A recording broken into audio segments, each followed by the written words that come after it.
How's it going, guys? Austin Hand from My Shop Media. Today we have a cool tutorial getting into Lightroom for beginners, getting oriented, getting used to all the tools, and you guys can also see my style as we go along and how I think and how I edit. Also, stay tuned until the end because we're going to have a really cool giveaway and I'll show you guys how to enter into that. And in the link below there's going to be a gallery with all the images that I edit here in these tutorials. Now and in the future I'm going to be doing a lot more. This is just the beginning where you guys can go in and buy prints of all of these photos from all of our travels and photo shoots and stuff like that. We're going to be just doing one photo today, so let's get started. Okay, so here we are in Lightroom. The first thing you're going to want to do is select import in the bottom left corner. You're going to come up here and you're going to select your hard drive or disk where you have your photos located. And then you're going to go to those raw photos. Here I already have them imported. So what you can normally do, and what I normally do, is I pre-select the photos before. So I have them all pre-selected, and then you just hit check all. And then I come up here and I click add collection. And I make a new collection, so I'll just put Arizona vacation.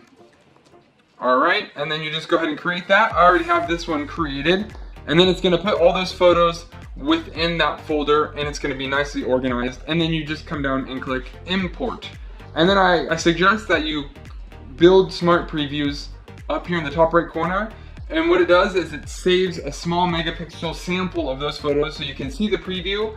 But also if anything ever happens to those photos in the future, you at least have a small backup of those photos, not at the full definition, but at least you have something just in case if anything ever happens.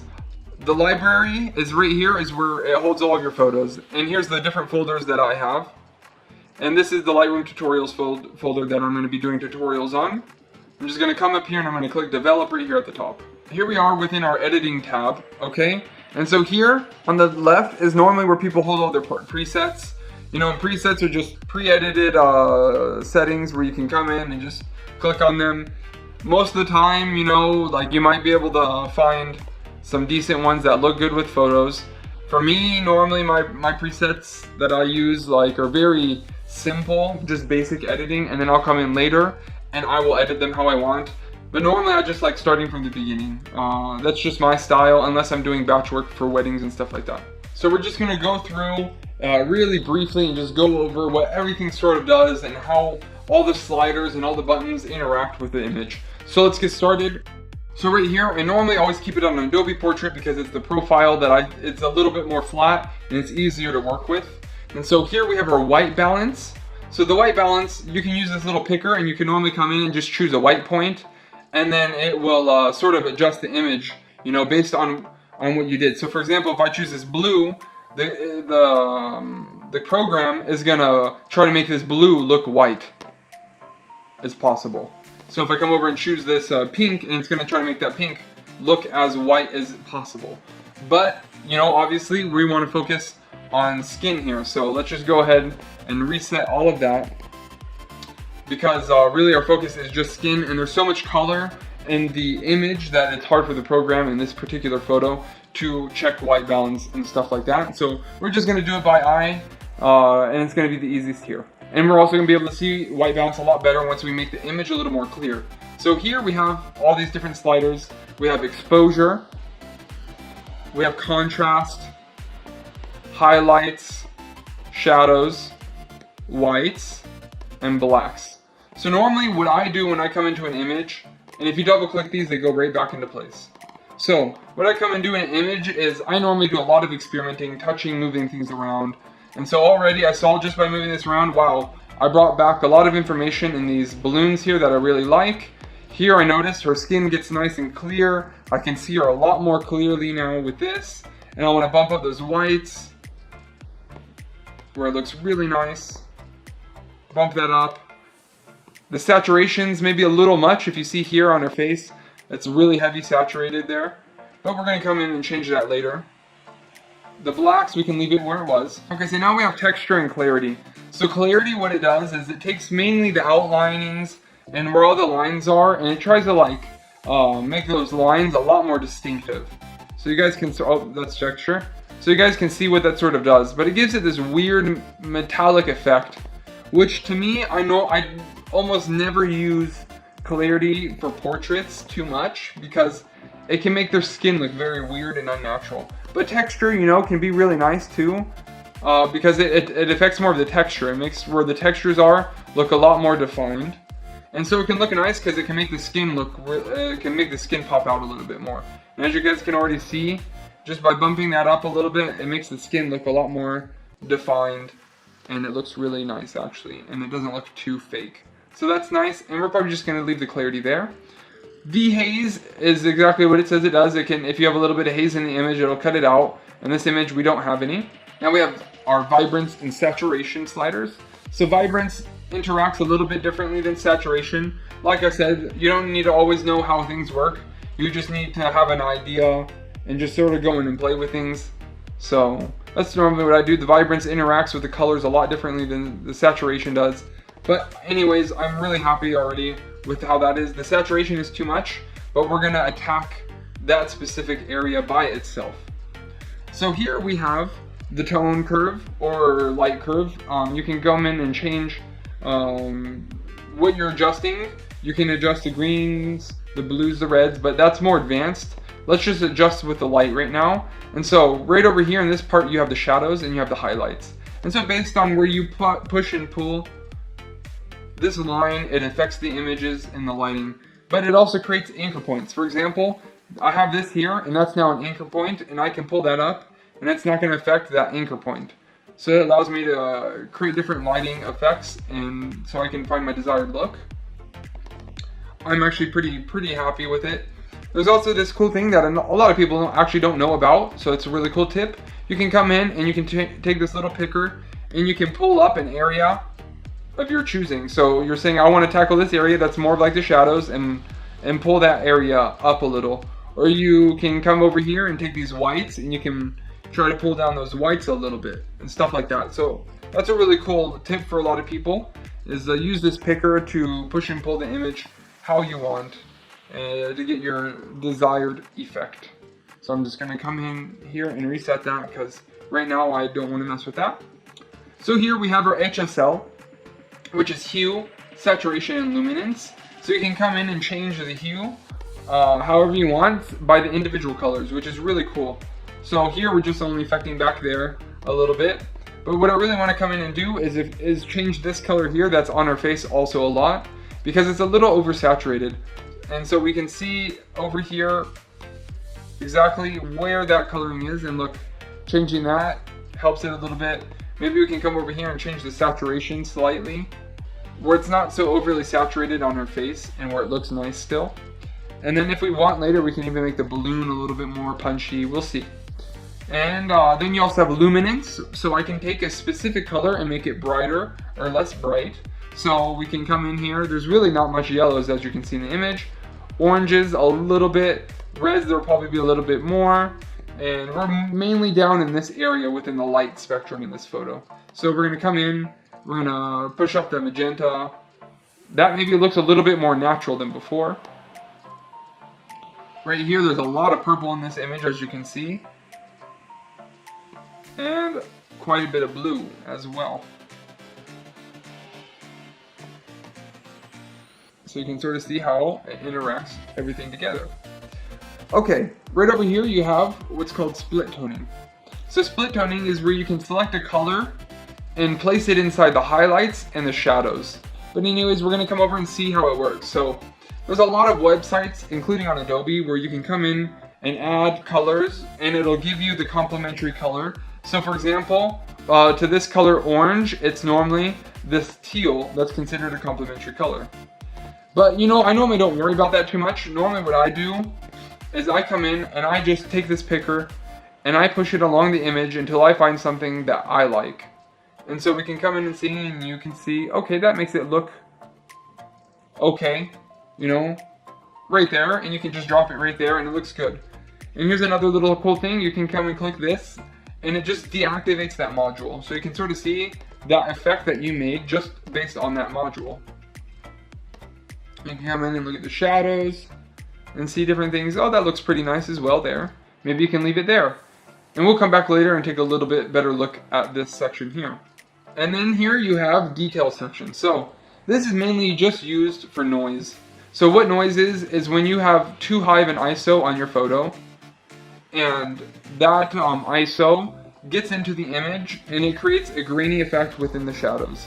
Here, you know, Nikon does a really good job. There's basically no noise here. I mean, there's such a little noise, and you know, I kept my settings. My shutter is very low, which she was staying still, so that's good. But if she moved any, she'd be very blurry and out of focus.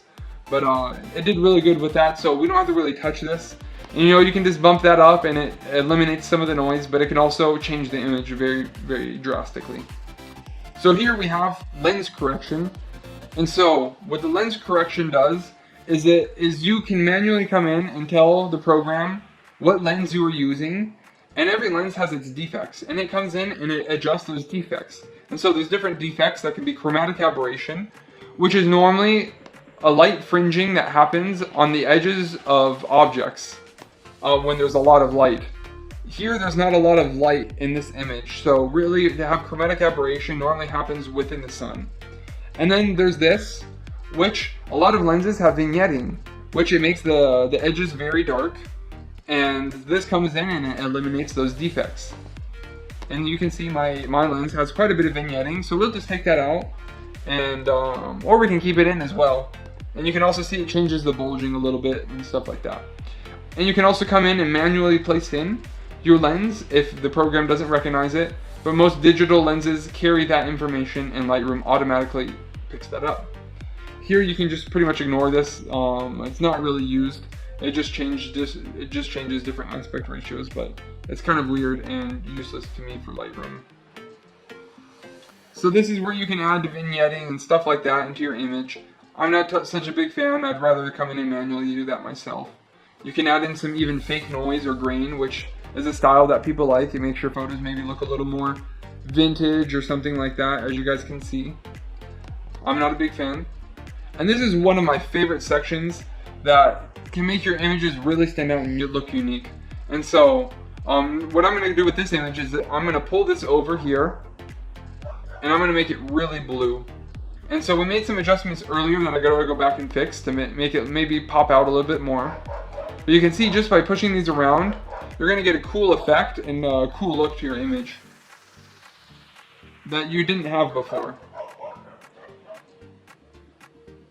And so if you come and deactivate just that section, wow, you can really see how much that changed your image, and it looks really, really good. So we're gonna come up. I think the split toning sort of affected the image in a way that I don't want. I just wanted to show you guys mainly an example before on how this section works, but just knowing how I want the image, I don't want too much of that split toning there.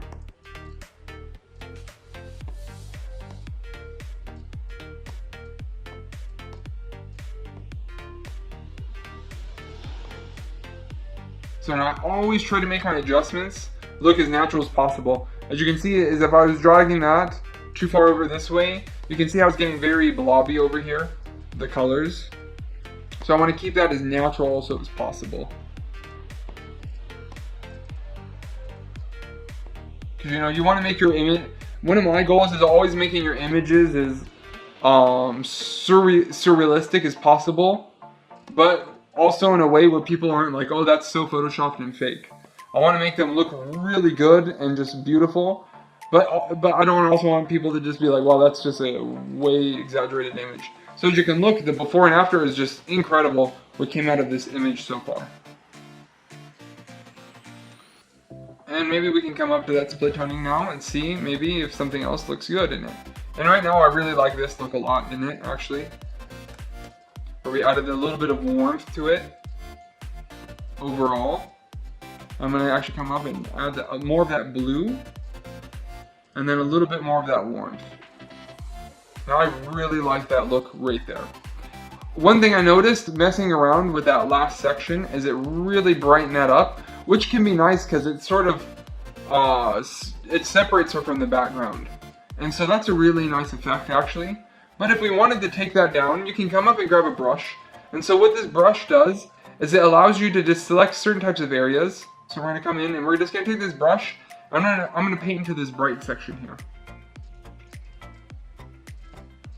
And what you can come and do is now where you paint it in, you can actually come and like make adjustments only to that area. So I just did that to see. So if I bring down the highlights now, or the whites and stuff like that, you know, I might be able to change the image a little more and do something to it to make it a little bit more interesting and not just a white blob. It looks like the colors are having a hard time, so maybe I won't be able to do as much as I would have liked, but we'll see. No, it doesn't look like the colors are interacting very well, but that gives you an idea of how the brush works. You know, maybe even if you want to come in and make it a little bit more moody, you can come in and darken up this side of her face a little bit and stuff like that and give it that glow. But it's also nice because you can tell there's a lot of light coming here and hitting her, but then there's also that glow from the balloon. And maybe what we can do is make the balloon look a little bit more glowy, which would be really cool. So we'll come over here and just brush in that balloon. Maybe the exposure, no, maybe we can just bump up those whites. There we go. See how doing that, it made the balloon look like it's glowing a whole lot more. So we don't want to make it look fake.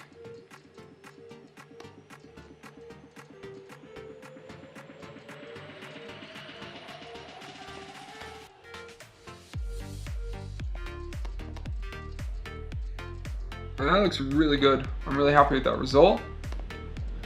So let's take a look before and after. Wow, that's nice. Okay, so now what we have here is this is our cropping tool. So you can just come up here, you can adjust your image however you want. This is a really cool thing if you're doing like horizons. You can just take this tool and you can line it up perfectly with the horizon. For example, if the horizon is slanted, you follow it and it will straighten that image based on the horizon. This image is just fine how it was shot for me, so I'm going to leave that. Okay, so now we're going to come up and we're going to select this little tool up here. And so what this does is it allows you to remove skin defects, pimples like that, and the computer goes in and it tries to replace it. And so you can see that she just has this little skin tag right here. And so we're going to do our best to come up and see how the program reacts and how it removes that. See if it does a good job. Sometimes it's not perfect. Like to me, that's really like not a great job. I would prefer to go into Photoshop and do this, but it's a good tool. You know, like there's just different little dots here. You can come in and see, you know, how the program does. A lot of trial and error, changing the feathering, seeing how you can get the best result from the program as possible. Like I said, we're gonna keep it really simple. An image like this, I would normally take it into Photoshop and I would do a very intense skin retouching and extra color retouching, dodging and burning, but we're just keeping it simple and in Lightroom for the meantime. So that's how that tool works. It's really cool. And then we have this here. This is a gradient tool, and so you can come in and you can make a selection for an area, and we'll just bring down this exposure so you can see what's happening. And so you can select an area. Oh, okay, and you can sort of just affect that area. For example, this is really great for sunsets. You know, if the sun is up here, then you can bring this down and pull it over, and you can just make it nice and orange and make it look like a nice warm sunset. And you can make the adjustments how you want in that specific area. And the closer you move it together, the sharper the gradient is and the less smooth it is, and the farther it goes away, the more gradual it is. And you can just bring that up there and make the effects how you want. You know, that's really cool because it actually brings in the information in the balloons, but you know, maybe we can just do a slight one. We'll try doing a slight one here. Maybe getting the attention more on her because it's really bright over here, as you can see, because maybe it'll draw your attention more away from her. So we'll just bring that down a little bit. Bring down that exposure, maybe the shadows.